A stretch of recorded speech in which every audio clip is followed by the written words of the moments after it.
My old neighbours were moving out and paid me £50 a month to keep their old house clean and locked up while they were trying to sell it.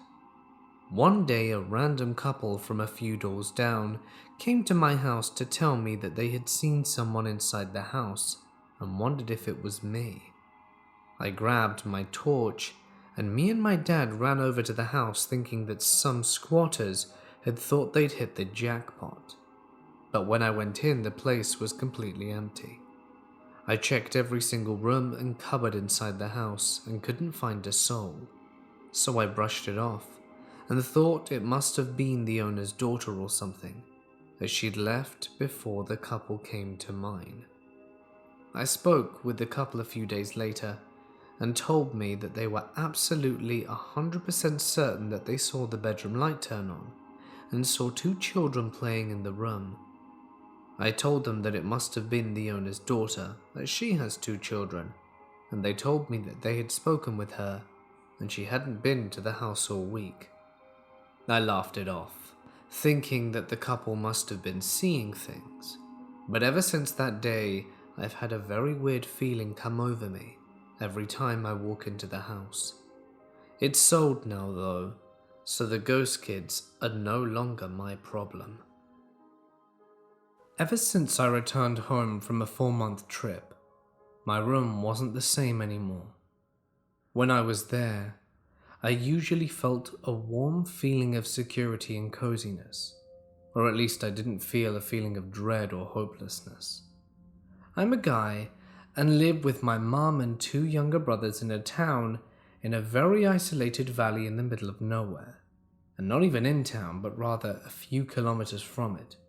And on top of that, my room isn't in the house but outside of it, a shed that we revamped into my room. Well, the thing is that the first night I slept there after I came back, I immediately felt a difference.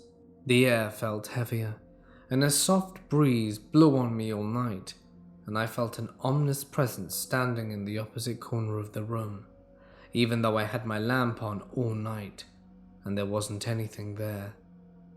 Looking at that corner makes me feel dread and unprotected, and I'm in constant alert.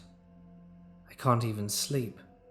I spend all night watching YouTube videos on my phone and keep me distracted until the sun comes up, where I finally feel better. But the feeling is there, even then. Even with my girlfriend here for the night, I still can't feel safe. Tonight, I'm gonna sleep in the living room of my house because I can't stand it anymore. I'm tired of feeling insecure while in my own room and not being able to get enough sleep. I think it's progressively getting worse, and I've only been back for 2 weeks. Last night I couldn't sleep at all. I ended up passing out from exhaustion at 7 a.m. and woke up at 11 not wanting to spend any more time there. I want to know how I can fix this and what I can do that will make it stop. One night when I was in middle school, I was the only one awake in my house. It was 2 a.m. and I was in the basement, on the computer. All the TVs were off, and I had no music or anything playing, so it was dead quiet. All of a sudden, I hear a woman's voice at the top of my stairs of my bedroom saying, "Hello?"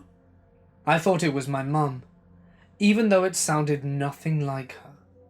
So I reply, "Hello?" and hear nothing. So I went upstairs and turned the corner to my stairs to see no one, and everyone was still asleep.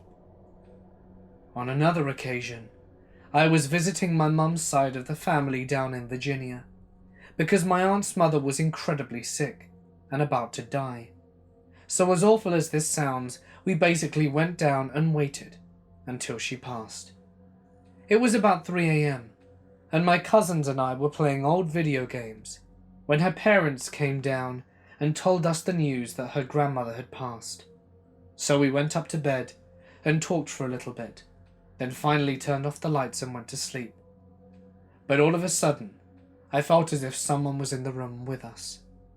Out of nowhere, I sat up in bed to see a black shadow standing in the corner of the room waving at me. I stared at it for a good 10 minutes, until I woke up my cousin, telling her that her grandmother was with us. I don't know how I knew it was her, but it was just this feeling. She told me she felt nothing. It still, to this day, freaks me out when I think about it. I was working in London for 2 weeks, staying in a flat owned by a friend of a friend while he was out of town. About halfway through the job, I got food poisoning and was pretty sick for 3 days. I still had to work. I got home one night about 12 and was chilling in the front room reading a book before going to bed, when I felt someone else was in the room. I looked up and there was a Native American dude stood in the middle of the room. He was wearing some kind of vest or waistcoat, and I see dark lines running up his forearm. He raises a hand, says some stuff directly to me, and just vanishes. I wasn't scared, just a bit strange, and I went to bed. A few hours later I woke up and wasn't sick anymore, and I drew a portrait of him in my sketchbook. A few days later I was back home, sat on some stairs waiting for my girlfriend with the name Little Crow popped up into my head, and I wrote it next to my drawing. About 6 months later, I hadn't mentioned this experience to many people. The original friend whose flat I stayed in gave me a book of Native American history, Bury My Heart at Wounded Knee, and there was a chapter about a Dakota chief called Little Crow. The photo of him looks like my drawing. He always wore long sleeves because he was shot by his brother when he was younger, and the bullet passed through both his arms. The wounds became infected and left ugly scars that he was embarrassed about.